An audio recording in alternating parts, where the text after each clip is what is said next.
welcome, Shelley Yates. Thank you very much. Wow. Wow. I love a full house. I don't have to talk twice. I've been traveling since April 15th. Next week I get to go to California and meet Reverend Michael Beckwith in California. So I'm very excited because we've been looking for the kind of the little polls that we can get a little bit of media and have the last month really kind of oomph. So I think that's going to happen. And as I started to travel, I discovered a kind of a format to tell you my story. Everything I tell you has been downloaded. I haven't read any books, so if somebody says, oh, did you read this book? I didn't. Everything I tell you is what I've heard from the other side. So where I start my talk is a brief little discussion about where I was, who Shelley Yates was. And I was a very unhappy little girl. My sexual abuse started at age 5, and it went on for a very, very long time. I was what I called a Prozac princess, because I was either on Prozac or lithium or something, trying to just stay on the planet. I was so unhappy. I was suicidal every day of my life. I would plan elaborate suicides and then say, oh, I can't do it today. I'll have to wait till tomorrow. So I'm very blessed that tomorrow never seemed to come. And I never tried, and I'm here to tell this story to you. And the biggest miracle I share with you tonight is that as individual human beings, we have choice to step out of our misery. We have choice to step out of despair and depression and walk into joy. And I've done that without any drugs. I'm now drug-free. I've been drug-free for 5 years. I was told I would never be. So that, to me, is my greatest joy and blessing that I get to share with you. But there's a whole bunch of miracles along the way. On November 14th, 2002, my 4-year-old son and I were going to a friend's house. I was going to a friend's house to go and complain about my life. That's what I was doing. And I did it 3 times a week. It was my buffer zone. So I had my son in the front seat with me, and we were headed up an abandoned road in Nova Scotia.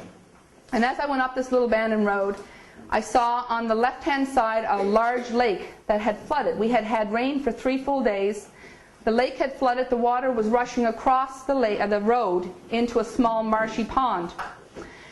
So I slowed down to 20 because I didn't want a hydroplane. And as I entered the little river running across the road, my tires lifted up and pulled towards the guardrail. And I went, oh shit, now I'm going to beat up my car. I was on welfare. I was in university trying to put myself through school with 2 small kids. I couldn't afford to repair the car. That's all I could think about. As I moved towards the guardrail was buried into the ground. And my passenger side tires went up on the guardrail.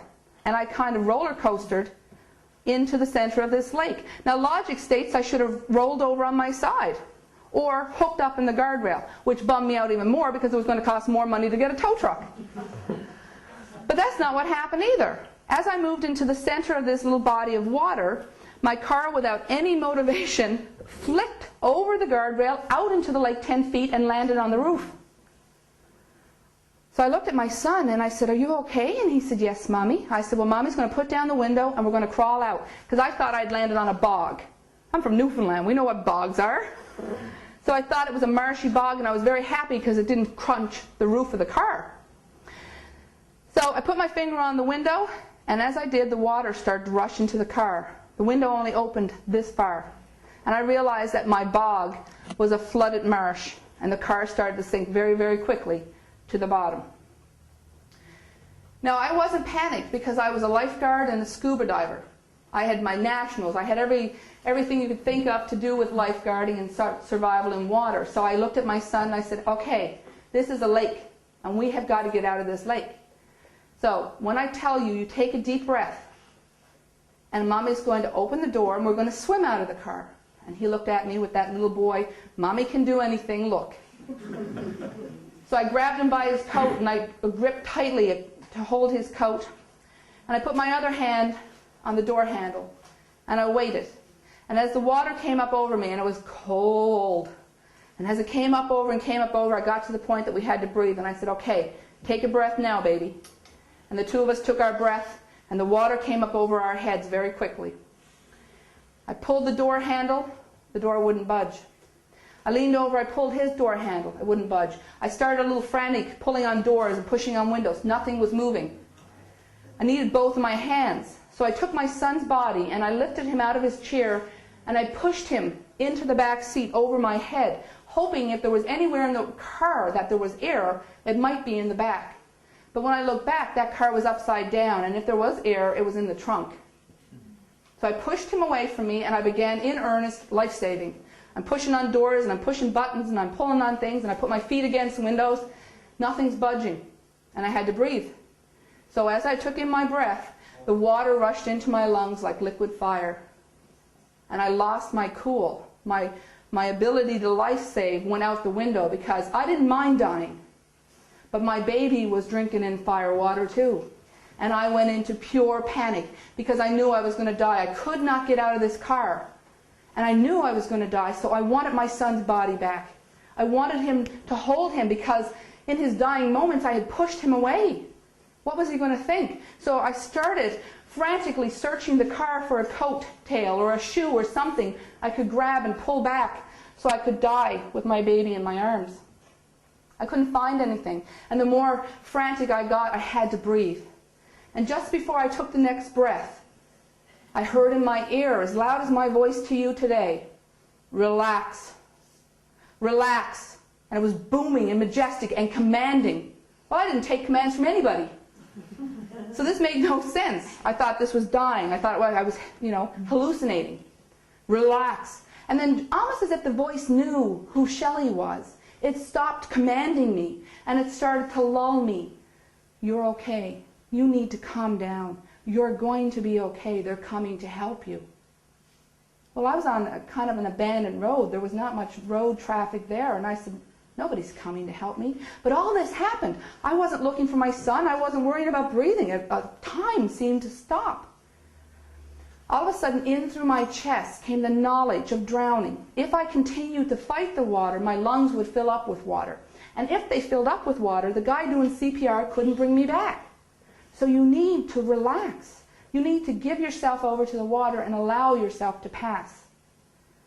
I didn't need much prompting. I was tired and cold.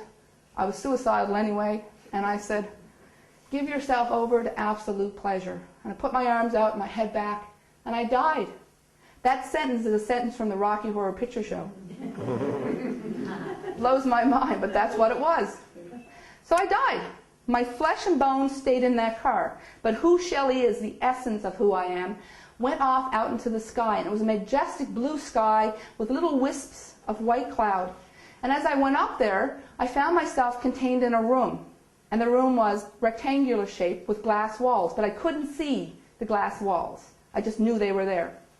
And if I was looking at the room this way, in the center of the room was a table, 4 feet by 4 feet by 4 inches with a large pedestal base. And down the left-hand side of that table were 3 large beings in monk robes, heavy robes coming up over their heads, heavy big hooped armholes that they were holding themselves like this. They had their head bowed. I knew the rules of the game. I knew what was happening. The first guy had taken a roll, the second guy had taken a roll, and now it was this third one on the corner. This long willowy hand came out of the robe. And it looked like it had long fingers, but it looked like mercury in a tube. And it picked up a die. Now when I looked down at the table, there was a relief map etched into the table. And it was the continents before they split. And I learned that that was the Pangea, but I could also see Lemuria and Atlantis. I was like, wow. So as this being had the die in its hand, it tossed it across the table and the die rolled. And it stopped, and the being was pissed off. It didn't hear anything, but you just knew the feeling of I didn't get what I wanted feeling. And out of the robe came the big long hand again, and it went ping, and my car flew over the guardrail and out into the lake because the Pangea had shifted, and it was me driving up the road. I could see Rocky Lake Road, I could see the trees and the little lakes, and I went, oh my God, he pinged me into the lake. No wonder I flew over 10 feet out into the lake when I was doing 20. He pinged me. So I'm like, oh my God, we're a petri dish. This was my feeling, that humanity was a petri dish and these beings were sprinkling sand. Oh, look at them run. And I'm going, this sucks.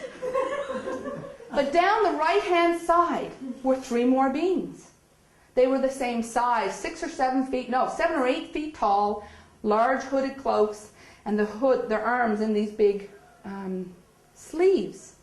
Now the ones on the left had been a gray color, and the ones on the right were whitish, but not white. And they told me, don't judge us. We're both essential. We are the balance of your existence. And then I understood this was all symbolic. Everything I was seeing was symbolic to teach me what was going on. So the 3 down the right-hand side said, twist of fate, twist of fate, twist of fate. Only on the corners are we allowed to intervene. It was a rule. So the 3 of them, without rolling the die or anything, went, and they put stuff on the board. They said, we have put everything in place for you to save yourself and your son. Now is the time, child, to have faith. Well, I didn't have any faith. I didn't have any God. I didn't have anything. I used to say I had the power of one all right, and you're looking at her. I was one tough cookie. So these beings had put something on the table and said, we are going to give you the instructions to save yourself and your son. Follow the instructions implicitly and have faith, child. We are here. We love you. Ping, I was gone. I was coming back into my body. Now the whole time I was up in the sky, 3 things happened that saved my life. Remember, they put 3 things down. 3 things happened. There was a man driving north on that abandoned road and a man driving south. They were friends and business partners, and they were on cell phones to each other at that moment. And as they drove by each other, the first guy said to the second guy, did you see that car in the lake? And the other guy said, it wasn't there when I drove by. So the 3 minutes that it took them to drive by, I went in the lake. They turned around and came back to the spot and jumped out of the car.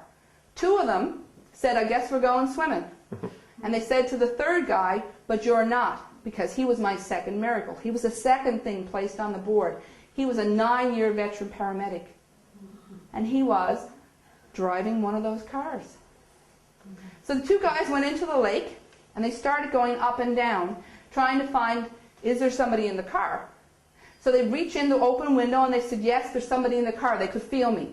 And they went around the car and around the car, pulling door handles. They couldn't get anything opened. 15 full minutes. 4 minutes to get back to the site, 15 full minutes to get that car door opened. As a matter of fact, the last time they came up, they said, we can't get anything open. We can't get her out. And at that point, the man said, I'm going to give it one more try. He went down, and his foot, I had a flat handle opener, his foot hooked, and as he lifted his knee, the door popped open. He went back down. He'd been in the water for 15 minutes. He said he was so cold he couldn't squeeze his hands together. So he didn't know how he was going to pull me out. So what he did was put his hand in with open fingers and weave my hair back and forth, every bit of hair he could get. And then he said he was so tired he couldn't pull. So he threw his body back against himself this way. And after 3 or 4 big heaves against his own body, I popped out. He pushed me over to the man that was hanging from a tree and hanging out into the lake, because I was 10 feet out. He grabs me. I rolled over. He said, your face was full of moss, your eyeballs, your ears, you were black and blue. And he was screaming to the paramedic, get the dead chick out of my arms. This is gross, gross, gross. I've grown to know and love these men very dearly. But he knew how gross this was. So he pushes me, the paramedic hauls me over the guardrail and drops me. Starts CPR. 7 full minutes he pushed on my chest. 7 full minutes. 260-pound man. He looked over his shoulder and he said to the guys on the other side, she's gone. She's dead. And with that, I sat straight up in the middle of the road and said, get my baby out of the lake. He rolled over backwards. There's a kid in the lake. And a bunch of people went back in the water, because the other 2 people by now had hypothermia, and they couldn't do anything. A crowd of people had gathered. They went in the lake. They started searching for my son's body, literally in the car, and they couldn't find his body.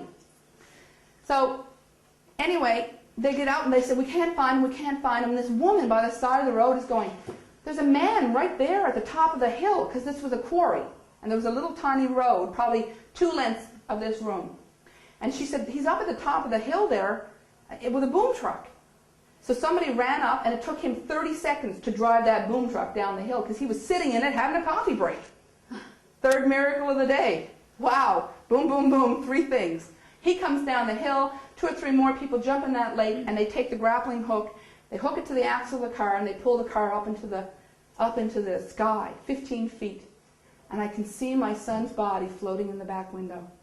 He's been in the lake for 30 minutes or more.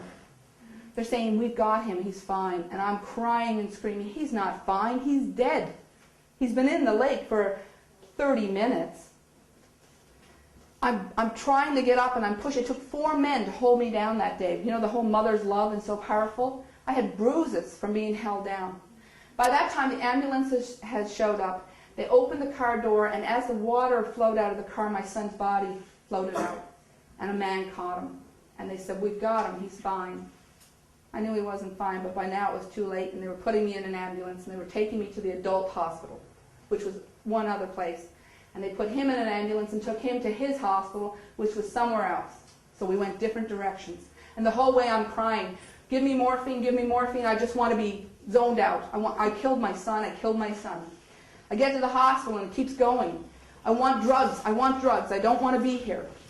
And the doctors are saying, okay, and they're getting ready to give me a shot, but my boyfriend is there saying, no drugs till we find out about Evan.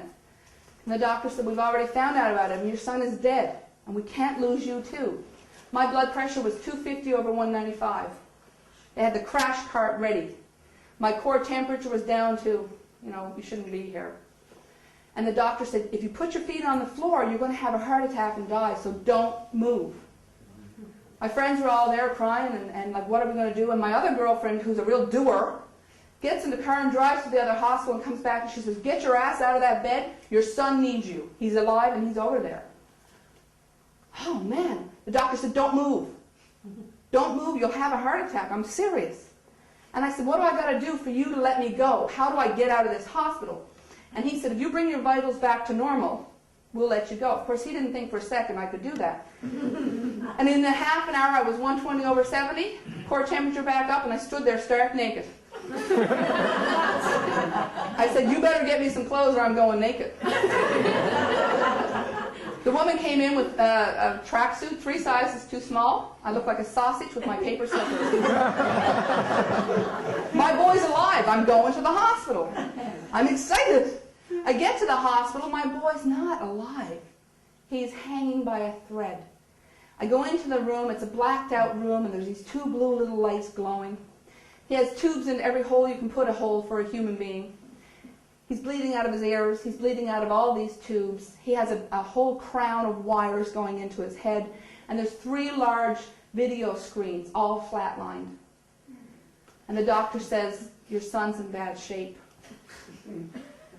And I said, this is not my son. This is an X-Files experiment. And they said, no, your son is dying. So they took me out of the room, and they took me down to a little hallway cubby room. And 3 neurologists are standing there saying, okay, here's the deal. Your son's brain dead. He's hemorrhaged into every major organ of his body. What isn't filled with blood is filled with water. So even if he wakes up, even if he opens his eyes, your son will be on every single machine you see here for the rest of his life. And he's brain dead. He will never know you. He will never speak to you again. Now we suggest you unplug your son just in case he wakes up. Because if he wakes up, then you can't do anything about it. Canada has no euthanasia laws. But we can do it right now. That didn't make any sense to me. I was alive. So I said, I need a minute. And I went down the hallway, and I'm standing there in the hallway. Now remember, I have no God. I don't really have close relationships with people. And I'm standing there by myself saying, what am I going to do? What am I going to do? And in my ear, the same way as in the lake, came, fill it up. Fill it up. Well, I was wide awake, and the lights were on, and I wasn't having any panic, so this wasn't a hallucination. And on top of it not being a hallucination, in through my chest came the remembering of where I had gone, and these beings saying, we're going to help you and your son. Follow the instructions implicitly. So I called out, what do you want me to fill up? And right in front of me, the same way I see you, as clear as that, was a bucket. And it was floating there. It was an 1800s water bucket with grooves and cracks. It had been used a lot. This was an old bucket. And as I leaned into the bucket and looked in, there was a little blob of silvery fluid. So I lifted my head up and I said, what do you want me to put in the bucket?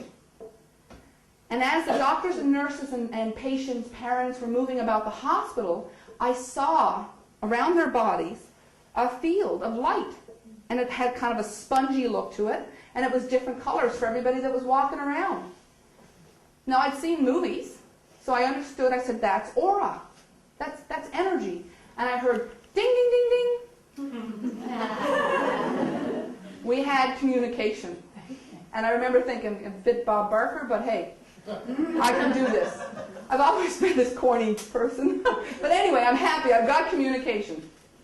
So I said, you want me to get the aura energy out of these people and into the bucket? And I heard ding, ding, ding, ding. Okay, how do I do it? How do I get it out of people? And then through my chest, through my chest came all the instructions. First off, they told me, you're not what you appear to be. You're not a human being. I was like, really? Yes, you're an energy being that's taken on this form to be on this planet. So you have to heal both beings. The doctors are working on your son. Let them do what they're doing. We're going to tell you how to rebuild his energy field, his essence. I was like, okay, tell me how to do it. The instructions were to take both hands. It would be a negative and positive polarity. Put them on my son's body. And that the energy from us would flow through him like a blood transfusion. Don't do this for longer than 20 minutes at a time because the giver would become depleted. After you gave your gift of energy, then you took your hands off my son and you gave him the gift of human joy. I asked them, how many people? And they said, as many as you can get here. So I called everybody in my little list. People I'd only dated a few times. Can you come to the hospital for an energy transfer, you know? They came. And not only did they came with their friends and their friends. So the hospital, any time of the day, had 40 people in the hallways and around these little rooms that we had been gathering in. The other rules were absolutely no negative energy in that room. Nobody is to cry. Nobody is to be upset. Nobody is to go in there and say, oh, poor baby. How are you today, Evan? Everything's great. Come on, wake up. We've got stuff to do. We're going on a train. We're going to Disney World. There's a puppy coming. Come on, come on, come on. And that's what we did. The other thing was, it was explained to me that the vibration of music lifted us out of the field of that dense, dark place that we live in into the heart zone of creation. And what we had to do was play music. And my son's favorite music was rock and roll, Aerosmith and Bon Jovi. And we were in the hospital room in ICU of a major hospital in Canada playing Bon Jovi and Aerosmith. Rock and roll in ICU. That was a miracle that they let me do this. Normally you get 20 minutes and you have to be a parent. I had 72 hours of people running through his room playing rock and roll. I said to the doctors, now here's the deal with you guys. You cannot diagnose, you cannot speak to him as if he's not there. The nurses had to go in and address him. Good morning, young man, we're doing blah, blah, blah. And if you can't do it, I'm going to hire somebody who can. I was on welfare. But I told you I was one powerful little cuss in my power of one state. And the doctor said, okay. So everybody did what I wanted. I was like, wow, this is great. The doctors diagnosed and did all their yucky stuff out of the room. We played the rock and roll during the day, and when Evan was in what they called quiet time, we played Mozart. Because my girlfriend had come and said Mozart's music had healing energies. Put it on. So for 72 hours, we did not ever leave that child alone. We came in 2 by 2, we played the music, we touched his body, and we spent the time with him for 72 full hours. He got worse and worse and worse. I was out of my mind. How can he be getting worse? By the 3rd day, his bowels were passing out of his body. They had been separating and literally passing into his diaper. And he smelled like rotten meat. And I said to the doctor, what's that smell? And he said, your son is rotting. He doesn't have much time left. Would you please unplug him? I went down the hall to actually think about this because he wasn't getting any better. And what's going on? And all of a sudden, I hear Shelley come, he's awake. And I fly up the hallway, and I go into his room, and he's sitting up in his bed with his eyes like saucers. I said, hey, baby, do you know who I am? And he nodded his head. And the doctor said, oh, your son is brain dead. That's just a reaction. Even though he have just seen the kid wake up. Now my kid smelled like new baby. Everybody smells a new baby? That's what he smelled like. The burn marks on his chest were gone. That was from the paddles. He had 3 sets of burns around his heart. They were gone. And every tube was running clear. No blood anywhere. No smell of death. I leaned into my son and I said, "Is my name Sheila?" And he shook his head like, "Are you crazy? You don't know your own name?" I said, "Is my name Joanne?" And even more. I said, "Is my name Shelley?" And he nodded his head. And I said to the doctor, "Our conversation's done." So I spent the next 16 hours or so holding my son, singing songs and watching television and saying, "Come on, we got to get better and go up, and go home." And Christmas was just around the corner. Within the 16 hours, they sent me to recovery. And as I was headed to recovery, the doctor says again, "Now your son had a really horrible traumatic experience. He'll never walk, he'll never talk, and he'll never poop again." I mean, he knew his bowels were just shot. And I said, "I don't want to talk about it." Within 3 days of recovery, my son said, "Mommy, I have to poop." And I walked him to the bathroom, and as far as I was concerned, this was done. We were going home. Within 3 weeks of that, we were home having Christmas. And I was determined not to be weird. Determined. Now, people came up, "Oh, you must have found God." I said, "No. This was energy and extraterrestrials." I could not understand where God would fit in this equation because I was an atheist. And the God I knew was full of wrath and shame. So people were constantly saying this. One woman, when we were in the hospital, came in and said, "Can I pray for your son?" And first off, I thought, why don't you just do it? Why do you have to ask me? But then I said, "No, I don't want your prayers." Because, see, energy and extraterrestrial, I don't want your prayers. And she said, "Oh, okay." And she walked away really kind of perplexed. And I said, "Wait a minute, I've changed my mind." And as she came back excited, I said, "Yeah, you can talk to your God for me. You tell your God he can't have my boy. You tell your God that." And she went, "Okay." So you see where I was coming from. The woman went off, and we went home, of course, and now I'm determined not to be weird. I didn't want to talk about any of this. I put my kid in daycare, and I got on with my great life of welfare and Prozac. I didn't need any God, So 6 months passed, and I'm driven. I have a beat-up old car that's really not worth much because I lost the first one. And I'm driven to go to Ontario. So I put my kids in the back seat of this old bucket of bolts, and I drive to Ontario. And as I'm coming out of Rivière-du-Loup, and I'm coming up over the mountains, the sun's coming up, it's beautiful. I hear in my ear, "Hello, dear one." My heart swelled out of my body. I felt such incredible bliss and joy, I thought I was going to just fall off the road. And as all this was going on, I pulled myself over into the other lane, tranced out. And coming right for me is a big old transfer truck. So I pull back into this lane, I go, "Oh my God." And the voice says, "It's too dangerous to be here right now." "Don't go," is all I could say. "Do not leave me." The bliss I felt was so wonderful. It was the only time in my life I'd ever felt bliss. And the being says to me, "We will come again. We have much to share with you. We have so much to tell you about you, your people, your world. We will come again." And I'm bawling by now because as this source being is pulling out of my car, that blissful feeling turns into the same opposite. It's the saddest moment I've ever had, and I'm crying and begging, "Don't leave me. Don't go." And I'm crying, and my kids are in the back seat, and this being is pulling away saying, "We love you." And as he's pulling away, he says, "We will come again." So I call out and I say, "What's your name?" And he says, "My name is Aramis, and we will come again." And it's like pip, it's gone. It was like 2 balls of wet plasticine being pushed together, and as they pulled apart, they'd come to that break point, and they go, and they break. That's what it felt like. So I pulled to the side of the road, and I cried like a baby. And my kids got up and said, "What's wrong, Mommy?" And I said, "Mommy's having a moment." I'm wide awake, and something's going on. So I get my hiney up to Ontario, and I pick up 3 books. One's called Saved by the Light by Danny and Brinkley, a man who died. Lightning went through his head and out through his foot. 27 minutes in the morgue. The second book was called Talking to Heaven by James Van Praagh. And the third book was a book by Edgar Cayce, who was some sort of prophet. And I'm reading these books, devouring them, going, I've had a near-death experience. That's what's happened to me. Now, as weird as that was, I had no other choice but to acknowledge something was happening. So I go back to Nova Scotia, and the same urge to go to Ontario comes to me to get off of Prozac. You cannot stay on Prozac. You must get off this medicine.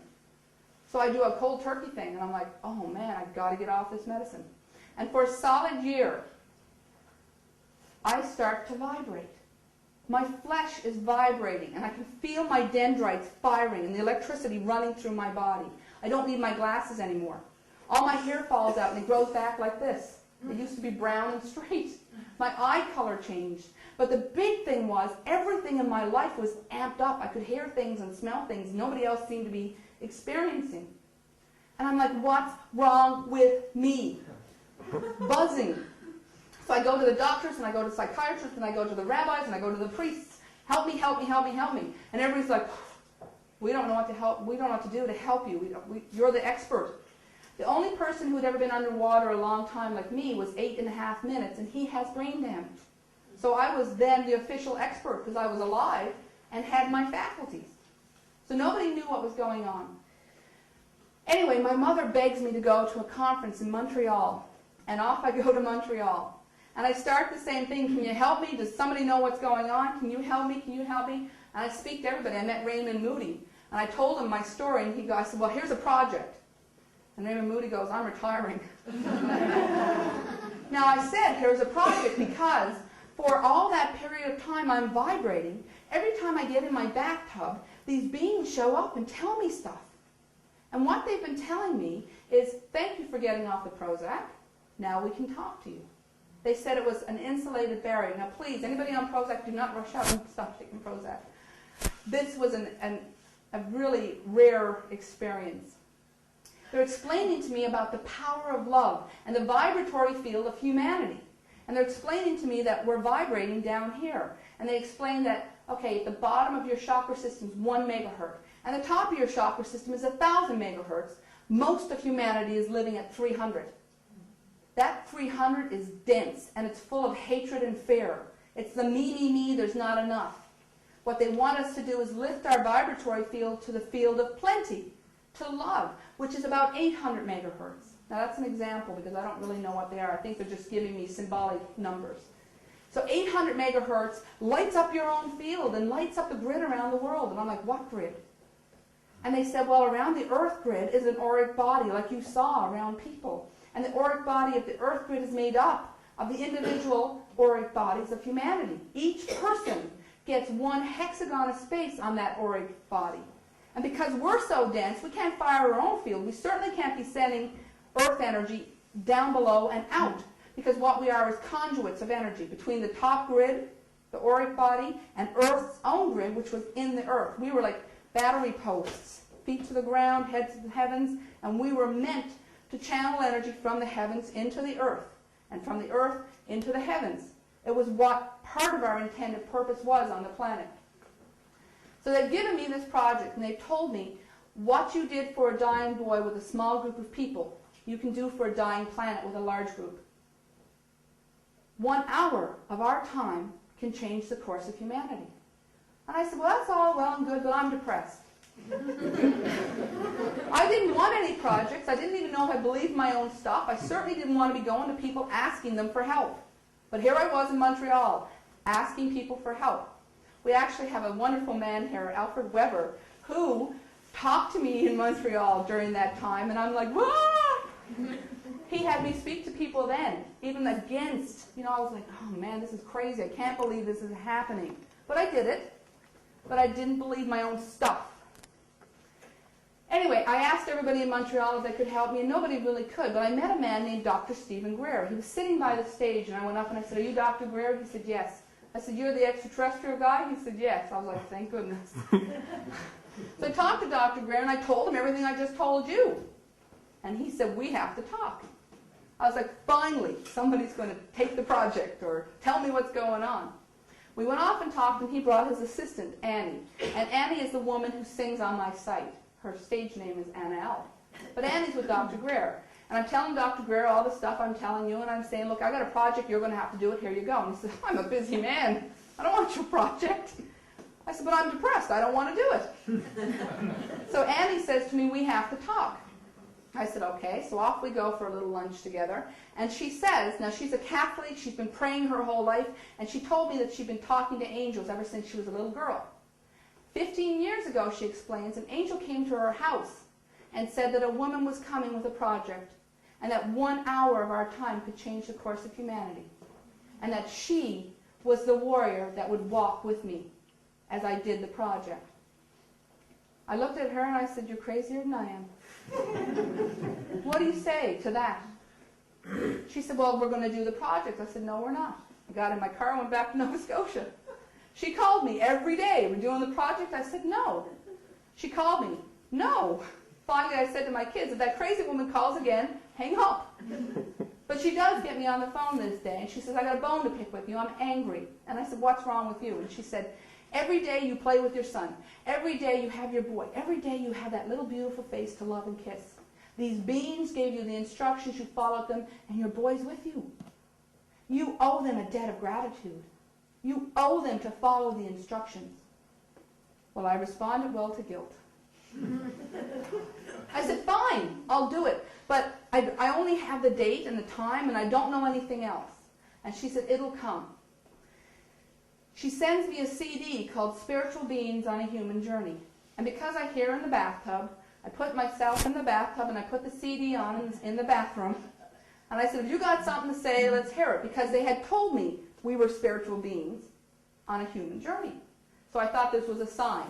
I put the CD on, I'm sitting in the bathtub, and lo and behold, embedded in the tonal resonance, because they only speak in tones. Vibratory tones is all that other worlds use. Embedded in the vibratory tones of this man's music were the instructions for Fire the Grid. What it looked like, how to do it, how to put it on the website, what colors to use. I was blown away. It talked about the 3 stones. If you open my website, there's 3 stones with a cap, kind of Stonehenge-y looking. They said these stones, and they gave me the exact dimensions, how to build them, how to put them on the site. They said that these stones were an awakening code for the soul.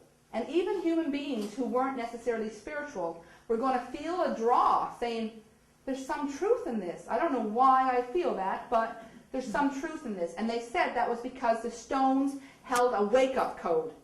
And when you saw them, you went, ooh, something's going on here.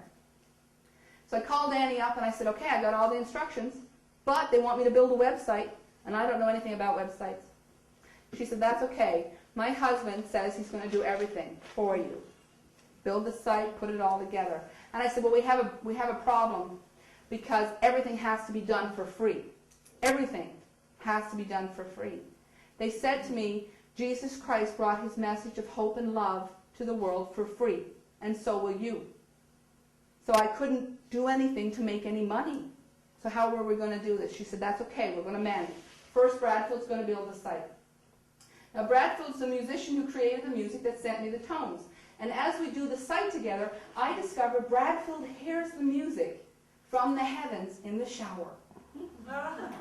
And he rushes out in his towel and he lays down the tracks of what he's heard in the shower. And then he builds the music around it. So he's this brilliant man who can actually make this happen. I was like, wow, that's cool. He follows the instructions. We do everything. The beings ask me to share Bradfield's music with the world. They asked me to ask him to donate 30 minutes of music for free to the site. And Bradfield says, why does God ask poor people to do stuff for free? We figure it's the purity of intention. When you do things for free, there's a purity of intention. But he did it. Now these beings told me in the tonal resonance of the music I was listening to had the same resonance for all others that listened to it. And that's why the music was essential on the site. Because not only were the stones going to go, ping, wake up, the music was going to go, and you're going to feel truth. So, 3 people with no budget have reached 8 or 9 million people for free. What can we do with 3 million in a budget? That's what I say. These beings said to me, you've got to stop doing stuff out of obligation. Because everything I did out of obligation. I didn't believe my own stuff even though I had seen such incredible miracles. And that's why I always say I honor and respect those following a path without the carrot. Because I had the carrot and I still am struggling with my faith. So they said, we've got to get you out of this depression. You've got to stop thinking that stuff is being done to you. You've got to own your life. You've got to own the responsibility and the pieces that you've played. Now here are some tricks to lift your own field. And once you start doing it, and once you start walking the walk, leading by example, people are going to say, what are you doing? You're different. The first thing they told me to do was random acts of kindness. Somebody shoots out in front of you and cuts you off, the first thing you go is your big right? That doesn't work. Send out love. I'm sending you out love right now. I hope your day improves because you're dangerous right now the way you're driving. Send out love. The coffee girl's a little, so-and-so, and you're wondering if she's spitting in your coffee. When she comes back, say something kind. I love your hair. Even though she's being mean to you, I guarantee you it'll change her day. But most of all, it will change your vibratory field. The second thing they said to do was to find your joy, your earthly joy. And it didn't matter what that earthly joy was. Find it, live it, and experience it. And as you did that, you would lift your field if you said thank you. Finding your joy and then saying thank you was a great one for lifting your field. Now these beings showed me my own auric field, and in it were little spirals of liquid light, and they were golden color. And then they showed me coming out of my solar plexus area, shooting out into the cosmos, was a cord that linked us to the cosmos. And as we did these kindnesses, and as we practiced joy and gratitude, the spirals were sucked into the tube. And the same liquid light in the tube is what these beings are made of. And they said, we are you. We are the light of the light, as are you. You and I are the same. We have already done our time in human form. We're here now to assist you. The third thing they said was to play music of the resonance that you were striving to attain. So Bradfield sent me every single CD he owned, and for 6 months or a year, or I don't even remember, I played it all the time because they said the vibrations of that kind of music would lift your field. Mozart, they talk about Mozart all the time and how Mozart had the same healing lifts, the same tonal lifts. So Mozart did it, and Bradfield does it, but many other people do it. You will know it when you hear it, because after you've listened to it, you'll feel refreshed and whole and alive. That's the byproduct of lifting your field. So, do random acts of kindness, find your human joy and give gratitude, and play music that lifts your field. Because when you fill a room with vibrations, your heart strives for the highest vibration. And right now, the room in this, we're bulging at the seams in this room. And what happens is even people who don't believe, if they're in the space, really start to go, whoa, something's going on. So they're saying you got to walk the path with intention. You got to put yourself into this. Well, I still don't really want to do it, but I start to practice. I find my joy, and I step into it, and I'm like, this is joyful, and then I go, no, it's not. Yes, it is. No. So I had to come to decisions that I was just going to state it, and then say, thank you. So you're looking at your ice cream cone. This is joyful. I could really relate to good food. Thank you. Thank you. Don't question your statement. Always come from a place of positive intention. So I'm doing this, and I'm doing this, and I'm doing this. And finally, they come to me and they say, okay, we need a commitment. And I said, I don't want to be weird. As weird as I am right now, I can still say, it's not my doing. Somebody else is doing this. I'm just the puppet. And they said, you can't be the puppet. You must walk it. Now, are you in or out? We need a commitment. And I'm in the bathtub. And I said, I don't want to be weird. I don't want to give up Shelley. And Shelley's this silly noof.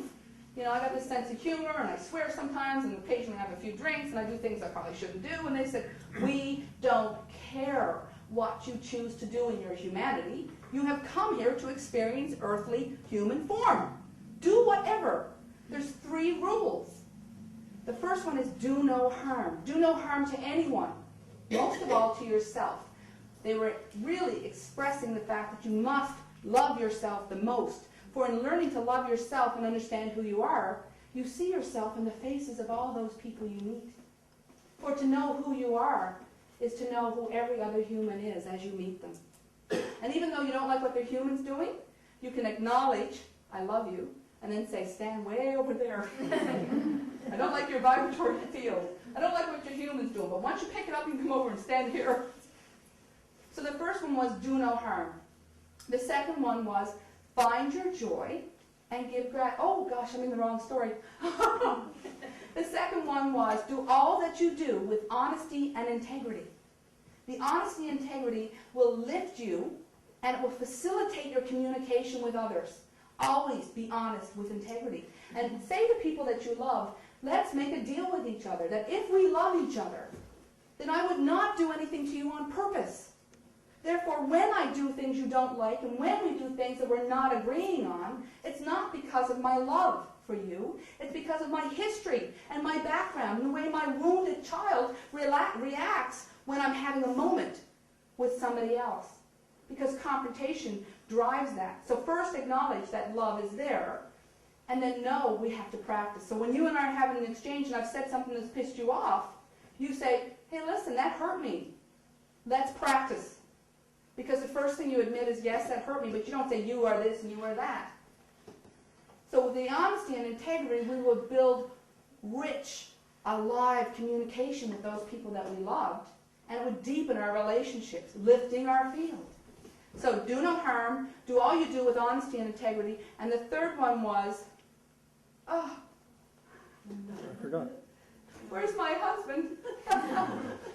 Isn't that something? How can you say something so many times and then forget? Oh, find your earthly joy and give gratitude. Find whatever you decide to do. Do not judge what your earthly joy is. If right now, the things you're doing that are bringing you joy, you're going in your head, I'm not sure I should be doing this. As you practice the things that I'm talking about, those things will fall away. The things that are not serving you will fall away. But don't try to jump into, I got to be this and this and this and this and this. Find your earthly joy, whatever that is. They gave me an example. This guy, Joe, comes home from his job. He's a construction worker. And he sits in his easy chair and kicks up his feet with his can of beer, watching a ball game. And Joe goes, this is living. That's his earthly joy right here and right now. We are not in a position to judge Joe's joy. Judge Joe. Okay. So his joy is his can of beer and his ball game. If he says, thank you for the earthly experiences, he raises his field. And after a while, Joe is going to realize, that's not such a joyful moment. I'm going to leave that aside. I'm going to try this. But that comes from accepting everybody where they live today. Acceptance is the key to us uniting. They said we must unite in our similarities and not disintegrate by our differences. So now I've got all this stuff. And they said, okay, here's the deal. You're going to fire the earth grid. You knew I was going to get to this, right? Finally.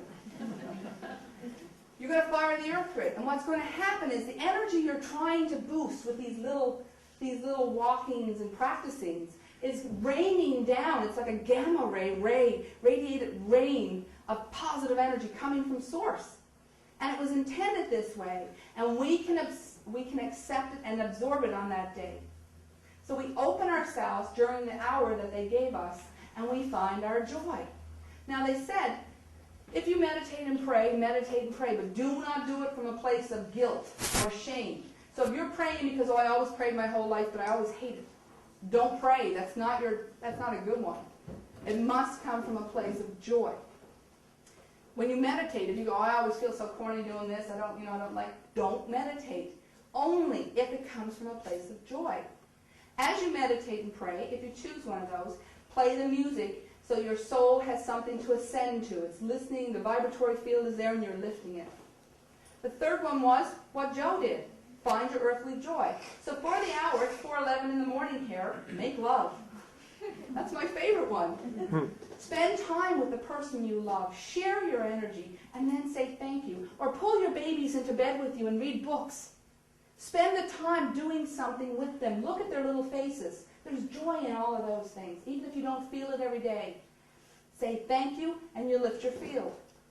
The fourth one was, and The Secret did a wonderful job paving the path for this, was the power of intention. Humanity has challenges. And these beings said, we know and understand the limitations of your humanity. So, if you can't get up, if you're not even sure you believe this stuff, but the fissure of possibility exists, write yourself a note. Dear soul, dear essence that lives inside of me, my God force, whatever you want to call it. A rose is a rose by any other name. I acknowledge you're in there, and I give permission, because the soul and the human must acknowledge each other, and the human must give permission. I know you're in there. I intend to connect with the grid on this day. Here's my joy. I intend to facilitate the lifting of my own being, to raise my own vibratory field, and to facilitate Earth's catalyst towards healing. Now you notice that the catalyst, the same way I drove in the lake, was a catalyst to me walking this path. And you notice for 4 years, I didn't snap up one day and go, whoo, I'm spiritual. I had to put myself in it. I had to walk the walk, as we do. Humanity must put something of themselves into what they're doing. So the catalyst of this healing is a catalyst. Time is passing. 2012 is a birth date. Everybody's talking about 2012. They told me it was a birth date. And as we birth the new time, as we birth the new humanity, whatever energy field we have established as the primary dominant field is the way we will move on that time. And once again, I wouldn't expect to be floating around on 2005. Humanity is going to evolve as it always has evolved. But we're going to have this boost and this lift. And on 2007, July 17th, when the field comes up into your chest for the hour, it's going to choke off. And they explained to me that they could see us then. We would see each other because we were going to kind of encode ourselves as, hey, I know you. We're in the same kind of boat here. We're doing the same work. And the third thing was it would lift permanently because it would kind of choke off. So instead of the human field running up and down like this, trying to level itself out, it would live up and down here. And as we live up and down in this space, we become self-policing. We don't need anybody to tell us what to do, because when we do crappy things, our field drops down here and we know it. We immediately feel yucky. Then it becomes, don't beat yourself up. Walk your path with diligence. Be kind to yourself and say, next time I'm going to make a different choice. And that choice may take 5 or 6 times before you're kindly noticing, oh, I've done it right this time. Now I feel that. So you must be kind to yourself as you travel this path.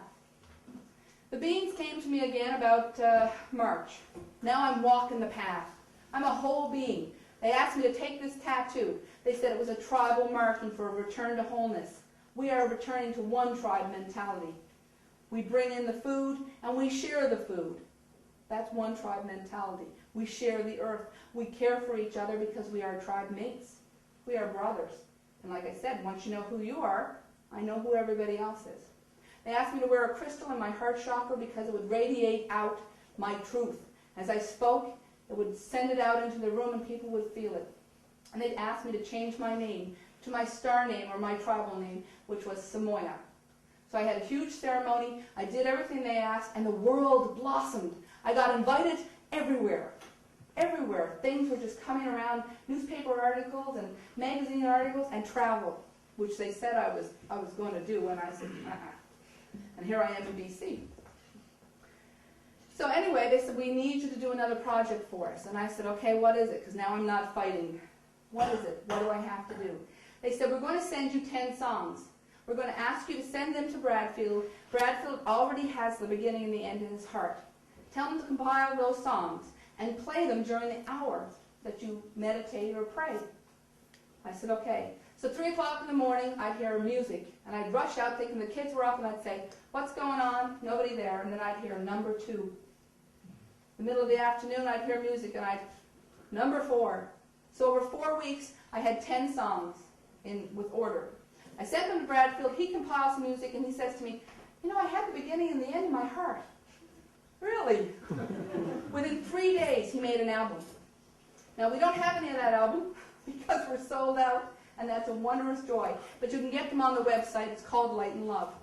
This music is a facilitation to the alignment of your chakra system, all 13 of them, not 7. There's 13 because your highest self is up at the top. And what they talked about was the tonal resonance of healing. And they're telling me that each one of these systems are on a tonal vibration level. And I meet this man at Neil Donald Walsh invited me to speak in Atlanta.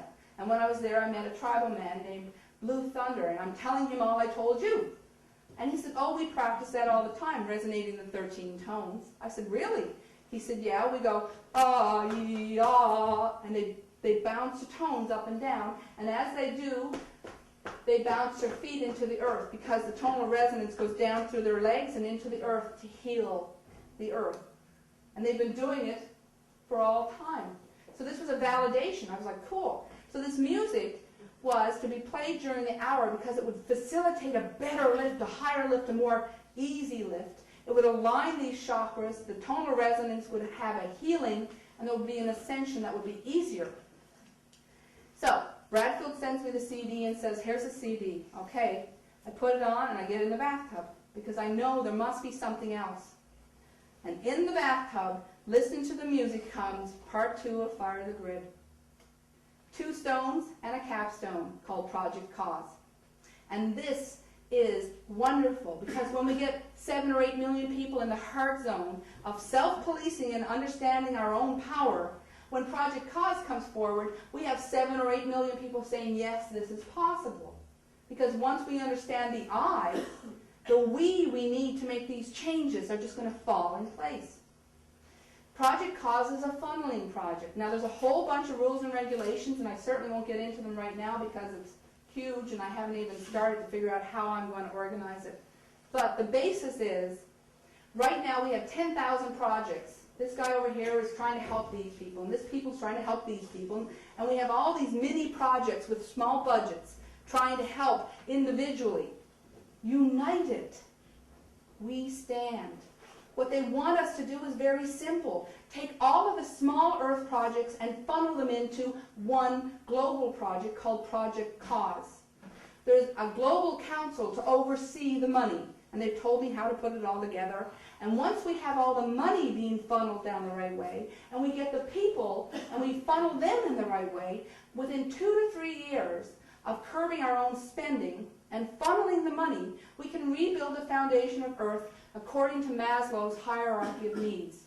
That is clean water and food, shelter, septic, and clean air for every living baby on this planet. Every earthly community that is in need no longer need to be in need, because this global project is going to do kind of a blanket. We've got 2 to 3 years to blanket everybody and make sure that the first step of Maslow's is put in place. Once the first pyramid of Maslow's is put in place, then real good stuff starts to happen, because we have 1 billion indigos walking behind us. 1 billion indigos, and we still have to live in this world of material and grass and doing work and politics. And these 1 billion indigos are going to step up to the plate, and they're going to go, we don't like you, and we don't like you, and we don't like you. Oh, here's our candidate. Oh, and doesn't democracy win in this country? We're 1 billion strong, and our vote is not for any of these people. Our vote is for this person. They're the ones. They're the ones that are going to make the major changes. We have to lead by example. We have to show them a different choice set. You don't have to go for the corporate me, me, me, money, money, money. That doesn't make you happy. That doesn't give you anything. Even with The Secret, oh, buy a car or get a boyfriend. First thing you got to do is get a life. The first thing we got to do is heal what we got. The cars and the joy and all those things will follow, but it cannot follow. We can no longer put band-aids on our brain regarding these children that are in third world countries with no clean water and no food. How can you get your new Lexus and drive around in it happy with your children and your grandchildren when there's a child somewhere else who gets garbage out of a can and a glass of muddy water? Oh, forget the glass, you got to put your face in the muddy water. How can we do that? The first thing we have to tend to is the foundation of our planet. They said to me to tell you, if you all had a house, everybody can relate to own a house, the foundation of your house is crumbling. The bricks are falling out and the mortar's falling apart. Do you buy $500 worth of wallpaper and wallpaper a room? Anybody do that? No? we start tending to the foundation. And every time we get a bit more money, we build a bit stronger foundation. And finally, when the house is structurally sound, we attend to beautification and to the things we want in our house. That's what Project Cause is all about. If we get 1 billion people and the other 5 billion aren't there, that's okay. We're going to build a world within a world. And we're going to do it because there's enough of us to make it happen. Now, when I was doing my commitment ceremony in the bathtub and saying, yeah, I'm here, I'd like to share this piece with you. They said to me, do you want to see how much a piece of source energy you are? The light of grace, God, whatever words you use. And I said, yes, I do. And the same way they took me out of my body and went up into the sky during the accident, they took me out and I went out into that space. And I went out and out and out so far, I wondered if I was outside or inside. I really wondered. And as I got out there, I saw planets and stars, so I decided it was outer space. And in amongst outer space was this magnificent pink plasma, and it was iridescent and sparkly, and there was little of things of electricity running through it. And they said, this is your source energy, and it was everywhere. And they said, this source energy is a stem cell pool for you to manifest what you need. Be careful what you ask for. Then they said, here is how much a piece of it you are. And they reached into the pink plasma, and the hand that reached in pulled it, and pulled it, and pulled it, and pulled it, and pulled it, and put it in somebody's head. But the thread didn't break. And then they reached in and grabbed another piece, and pulled it, and pulled it, and pulled it, and put it in the head of somebody else. And the thread didn't break. They said, do you see? You are a piece of divine source. You are like the hand of the arm of God. It is a symbiotic relationship. No need for reverence. It needs for care and respect for self. Then you can have care and respect for all others. And then they pulled back so that I could see the earth, and there were 6 billion pink threads running out to this stem cell pool. And they said, this is your source. Unite by your similarities. If somebody calls it God and somebody else calls it source, it doesn't matter. A word is just a word. A rose is a rose by any other word or by any other name. And then they said, when somebody says, I pray like this, and somebody else says, I pray like this, and my God is Buddha, or they said, it does not matter. Be interested and say, fascinating. Wow, tell me about that. Tell me about what you do. That's cool, because every time we ask somebody about what they do, there's something in it for us. There's some kind of knowledge or some piece of something that will elevate us, not to judgment, but to fascination. We are fascinating. And as we find each other fascinating, whether we got pink hair or we're tattooed or we're pierced or all the things that people say, oh, that's bad or that's negative, those indigo children are tattooing and piercing their bodies because they're returning to their ancient tribal ideas. That's why they're doing it. Speak to them. They are fascinating. And they will tell you wonderful things. And you just have to find them fascinating, especially little tiny ones. We have to ask them, what are you doing? What do you think? Who are you? Tell me about you. And when they tell us really far out things, we go, wow, that's cool. So do not put down the ideas of these youth, because embedded in them is the ideas that are going to create the new world. And it is our job as adults to facilitate their confidence. So when Project Cause comes forward and we start walking the path, these kids are going to go, we like the way these adults are living. We choose this path, not that path. I guess that's it.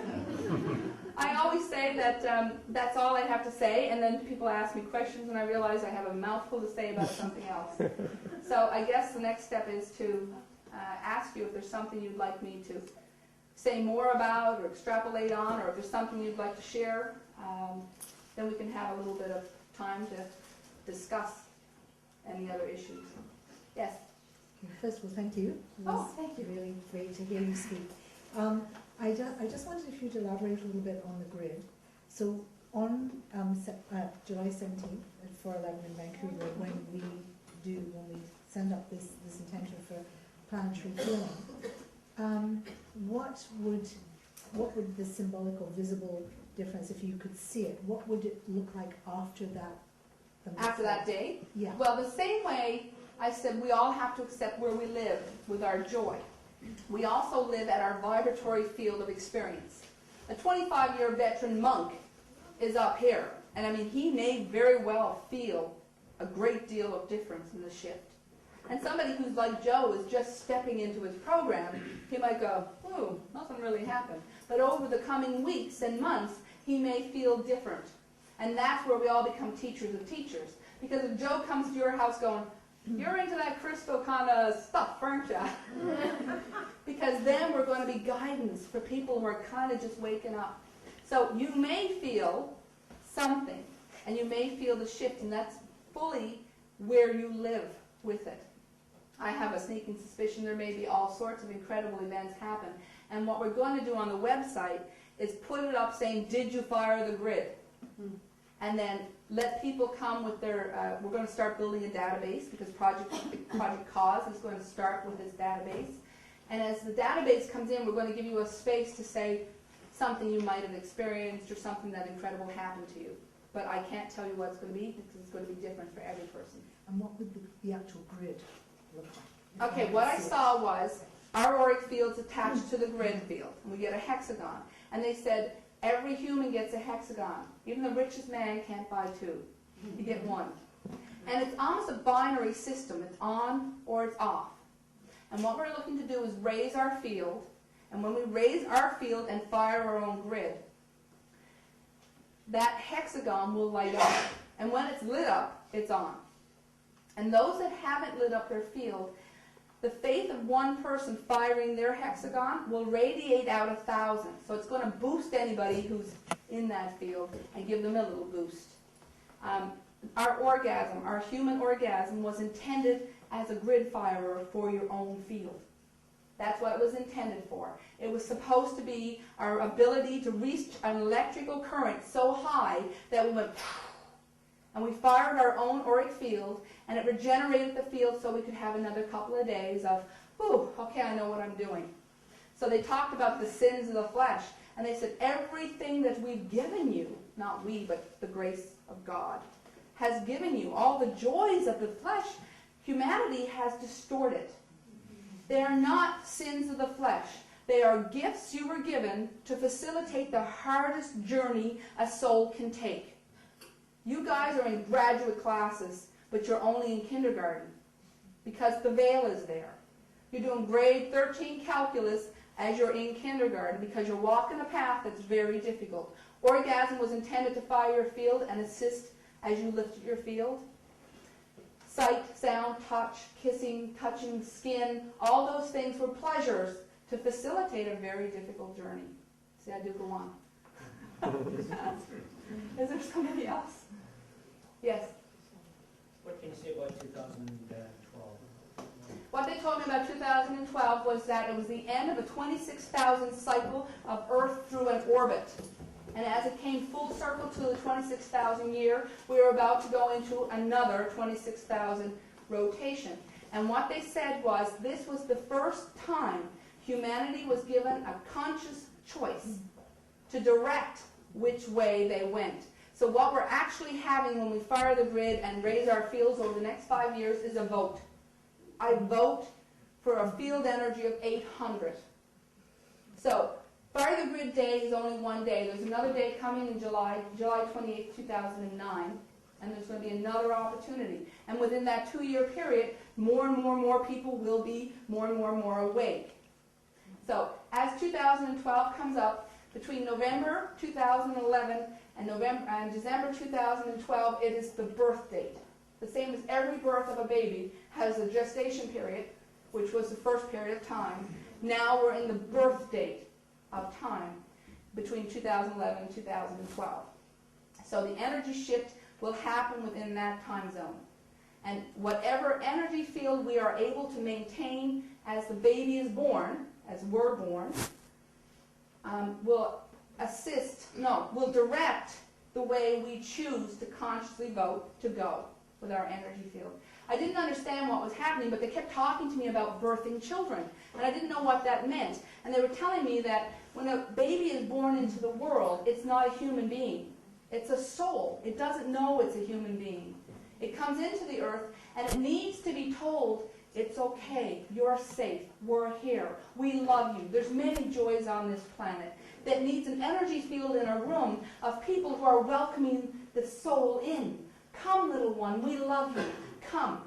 And so what they started to tell me was, as the baby's born, whether it's in a hospital or a home birth or any of those things, we need to put people in the room as grounded centaurs, saying, we're here, we're guarding you, we're protecting you, we love you, welcome, welcome. Because then the soul would feel that, because it only knows vibratory fields. And I couldn't understand. I said, well, I'm not having a baby. Why are you talking about this? And they talked about it for a long time. And finally they said, you, as a planet, are about to give birth. Collectively. And you must make sure that the field of energy that you birth it into is what we have described. Welcome, welcome, full of joy and optimism. That's what they want us to do for the end of 2012. Yes, sir? Well, two questions. One is, you spoke about these angelic influences.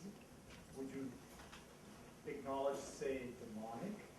Yeah, and I wouldn't call them demonic, and I don't call them angelic. When these beings came to me, I said, why do I see you like I see you?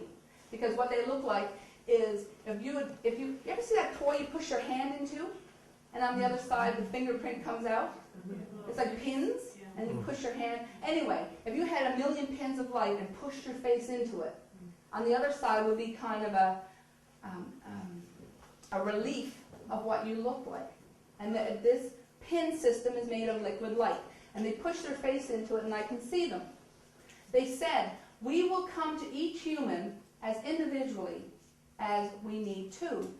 If you're a Christian-based individual and you believe in the Virgin Mary and you believe in all the angels, that's what's going to come on your deathbed or in your near-death experience. My son saw angels, and God held him for 3 days.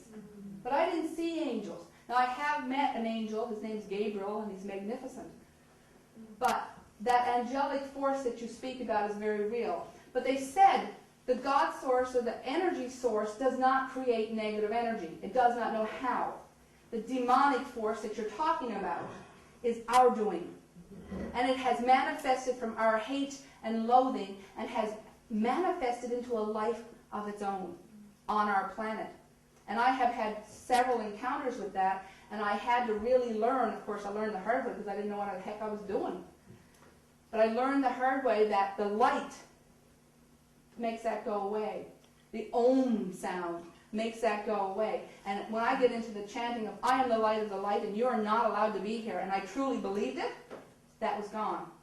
But the first time I was encountered in that, and I said, I am the light of the light and you're not allowed to be here, it laughed at me. And it said, you don't believe your own stuff. So that's what they were explaining to me about the different energy forces of the world. And sure, there's more to it, but that's kind of my synaptic. Well, and the second question is, how would you measure your progress? Like if we get a police state or totalitarian whatnot here in Canada, who knows? That doesn't sound like progress. I mean, how would you look at the macro political picture 2-3 years hence and say we're on the right track? Well, they said we would become self-policing. They said once you live in the heart zone and the vibration of love at like 800 megahertz, we don't need to be told how to be good people. The Bible was a rule book. It was the first rule book put here because people were thinking, oh man, how are we ever going to control human beings? We have to make them fair what's happening. And if the Bible had come from a place of love, and this of course goes off into a whole new range, but what they said to me was, one of the very first words that was changed in the Bible that affected who we were was the word for God. In Aramaic, the word for God is not father. It is daddy. And the people who wrote the book and transferred and did this and did that, and the book just kept being passed around, they said, how are we ever going to get human beings to do what we tell them to do if they think they're talking to daddy? Daddies are full of joy and love. Daddies are full of acceptance. Whereas fathers are reverence and stern and punishment. So the thing was, they didn't trust that we would ever do the right thing from the place of love. That we had to be ruled from a place of fear in order to make us to do the right things. Anybody else?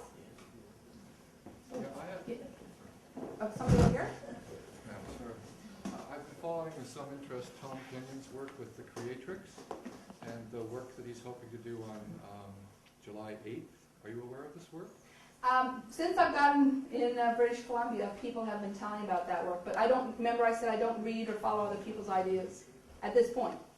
So the Hathors have not been a part of your reality? I don't know what a Hathor is. I'm sorry. Thank you. Okay. Yes. I take it that the date of July 17th came to you as a guidance? Yes. Yeah. They sent it to me on ticker tapes. On You know at the bottom of your TV screen when the Dow Jones comes across? The Dow Jones ticker tape came around my head like this. This was in the early stages before I was listening well. And it would go January, February, March, April, May, and then went July, July, July, and I went, oh, July. And I went ding, ding, ding. And then as it came around, I got the date, and I had the time and that information. That's how I got that. Okay, because after I was on your website, I didn't know about the part of it. I just read a little piece about your near-death experience. Anyway, I went to your website and I said July 17th. So immediately I went to check out the date with something here, the book. And one of the amazing things about this year that 3 times Pluto, which has to do with the will, is conjunct with the galactic center. And one of those days is July 17th. Yeah. Now Pluto is blood of will, and it could either be will for good or the will for... Well, the American Astrology Association contacted me Yeah. early in the beginning and said, where did you get this date? Yeah. And I said, well, these beings gave me the date, and I was very reluctant to say that. And anyway, they said this date is perfect. If you had spent your whole life with an astrology chart looking, you probably would never have come up with a perfect date. But the date is perfect. And I said, well, then thank you. They must know what they're talking about. Anybody else? Yes, sir. I'm sure that most people that follow the whole Fire the Grid program will be more than capable of keeping their vibration at about 800 or plus. Was there any insight given by these beings as to what would happen if, will we be able to maintain our level at 800 plus as we move forward, even if the rest of the world wasn't catching up? What they said was it would pinch itself off, and instead of falling this low and rising up, which is harder to get up, it would stay up here. And the other thing they said was we would become beacons of light. And because our radiated energy field was so high, people we encountered were going to feel joyful type energy, and they may ask you, you seem different, what are you doing? And this is a tried and true moment for me because I was such a miserable human being. I really was. If I walked into a room full of people, I didn't want to hug them, I didn't want anything to do with them, and it showed. People treated me like that. And now the most miraculous thing happens is when I meet people, they immediately come up and they're very open. And that's what this field is going to do. It's going to keep you open, and you're going to share it, and people are hopefully going to catch it. But it won't fall down here anymore. Okay, the distinction between that being at a personal level versus a global level. Right, because we have to take care of the I. In taking care of the I and making ourselves fundamentally the most important person in the world. That's not selfish and greedy and full of me, me, me. Me, me, me is much different than I am, I can, I choose, I will, I am. So regardless of which way the vote goes, our mission is, or our purpose is basically to be as high as we can and just do what we're here for. Right, and detach yourself from the outcome. Totally. Once you detach yourself from the outcome, you are walking the walk, leading by example. Now, I will share a little thing with you that will make you happy. My 4-year-old son comes out of this near-death drowning experience, and he comes home, and Mommy doesn't want to be weird. And my son's walking around my house talking about God. God this, God that. And I went, what do you know about God? And he said, duh. God held me for 3 days while I was in a coma. I said, oh, wow. And then he told me that God had an army of angels, and that coming out of their chests were rainbow lights of love. And then he said, there's also a darker group, and he said, they don't have rainbow lights, but they're still God's angels, but they're dark, and they don't like the energy of light. And I said, oh, and he said, they're having a war for our planet, but don't worry, God's going to win. Just like that, I mean, with absolute conviction. And he started drawing these spirally circles. And I said, what are you drawing? What is that? He said, that's a vortex. I said, really? What's a vortex? And he said, it's a portal that God uses to jump between dimensions. Wow. And he was 4, and of course we had no God in our house. I used to say the only time he heard God was when I was swearing. So when I started my path of faith, I had to go back to the things he said, because that's really all the tangible stuff I had, plus the miracle of him coming back to life. So apparently, according to my 4-year-old son, who's now 9, and we have pictures of some stuff, God's going to win. So detach yourself from the outcome, do your best, walk your walk, and lead by example. Yes, Yo. Thinking globally, to add to what he's saying, I have a question for my friend Mary and also from myself, is how many countries are you in communication with? And I'm the one who wants to translate the website into Arabic, Persian, and Hebrew in time. We need the work to do, yeah. Hmm? We have 87 It's okay, go ahead. Go ahead. 3 people, no budget, 87 countries. Woo! Think about it. 87 countries. So we have I know. We have 7, 8 million people, maybe more, because we have lost count. Maureen Moss of the World Puja Network has 5 million people on her team. Neil Donald Walsh, who's a part of this, has millions of people on his team. And I have 1,600 teams of my own. Yo. Now, our own, because this is a project of our, not I. So we have 1,600 teams. Some of them are 6,000 people throughout the country. So there's lots and lots of people involved in this. And like I said, 3 people with no budget made this happen. So when Project Cost steps up to the gate here and I say, guess what, guys? Now we can get a budget, now we can use money, and now we can do all this stuff. And imagine what 3 million of us can do. Have you got anybody in Jerusalem? I think there is somebody in Jerusalem. But I haven't kept track of that stuff. That's my young Annie who does that stuff. Just email the site and they can Ask tell them, you. yeah. Thank you. We'll talk after. Yes? Do you have any information on future modes of travel? No. I have some information on the indigos. They said that these children were born here already vibrating. That's why we have 40 million children on Ritalin. Now, somebody like me knows the difference because I lived without vibrating and then I lived with vibrating, so I can tangibly tell somebody what I'm going through. These kids were born 800 megahertz. They came in vibrating. The thing that we can do to assist these children till the shift happens is touch their bodies. They need a lot of massage therapy. They need a lot of hand-to-hand contact because the energy we will suck up some of it for them and release some of their torment.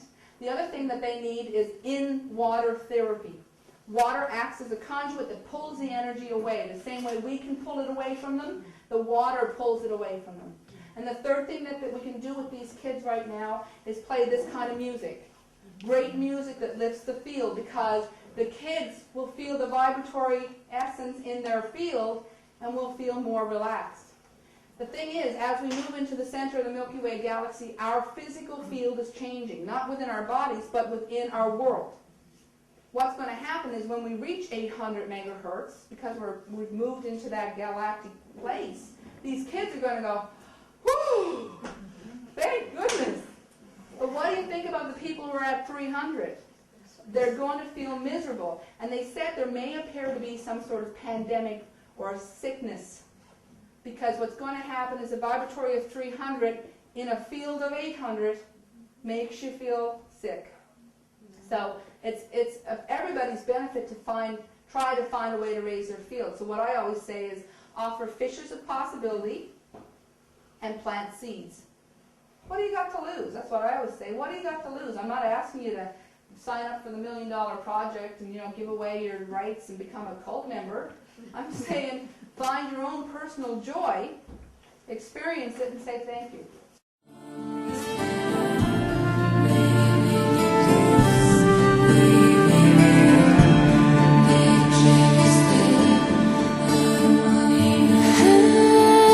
To begin such a disclosure.